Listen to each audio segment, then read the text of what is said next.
Book 7, the Book of Yoga, Canto 4, the Triple Soul Forces, page 510, fifth line. I set in his mortal hand my heavenly sword, and put on him the breastplate of the gods. I break the ignorant pride of human mind, and lead the thought to the wideness of the truth. I rend man's narrow and successful life, and force his sorrowful eyes to gaze at the sun, that he may die to earth and live in his soul. I know the goal, I know the secret route. I have studied the map of the invisible worlds. I am the battle's head, the journey's star. But the great obstinate world resists my word, and the crookedness and evil in man's heart is stronger than reason, profounder than the bed, and the malignancy of hostile powers puts craftily back the clock of destiny, and mightier seems than the eternal will. The cosmic evil is too deep to unroot. The cosmic suffering is too vast to heal. A few I guide who pass me towards the light. A few I save, the mass falls back unsaved. A few I help, the many strive and fail. But my heart I have hardened, and I do my work. Slowly the light grows greater in the east. Slowly the world progresses on God's road. His seal is on my task, it cannot fail. I shall hear the silver swing of heaven's gates when God comes out to meet the soul of the world. She spoke, and from the lower human world an answer, a warped echo, met her speech.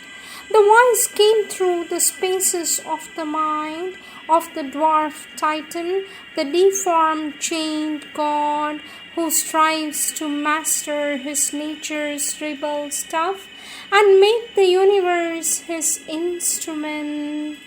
The ego of this great world of desire claimed earth and the wide heavens for the use of man. Head of the life it shapes on earth, its representative and conscious soul, and symbol of evolving light and force, and vessel of the Godhead that must be.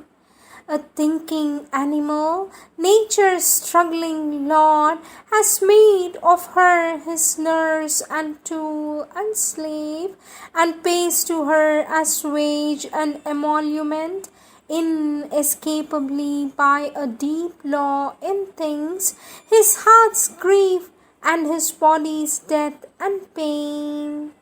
His pains are her means to grow, to see and feel. His death assists her immortality.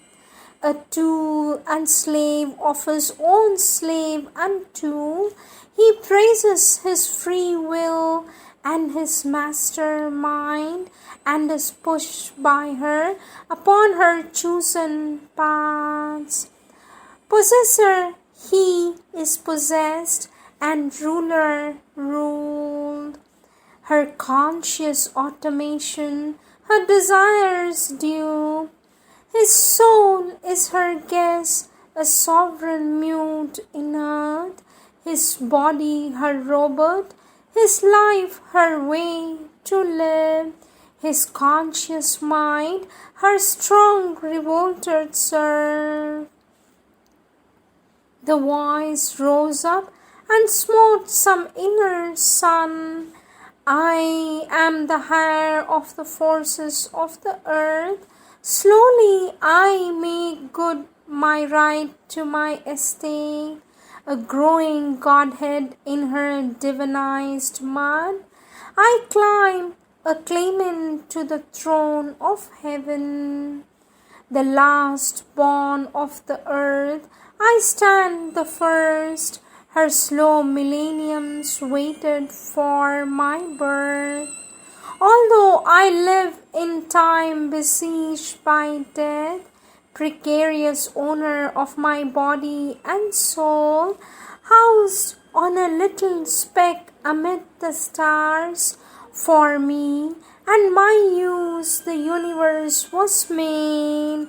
Immortal spirit in the perishing clay, I am God still, unevolved in human form.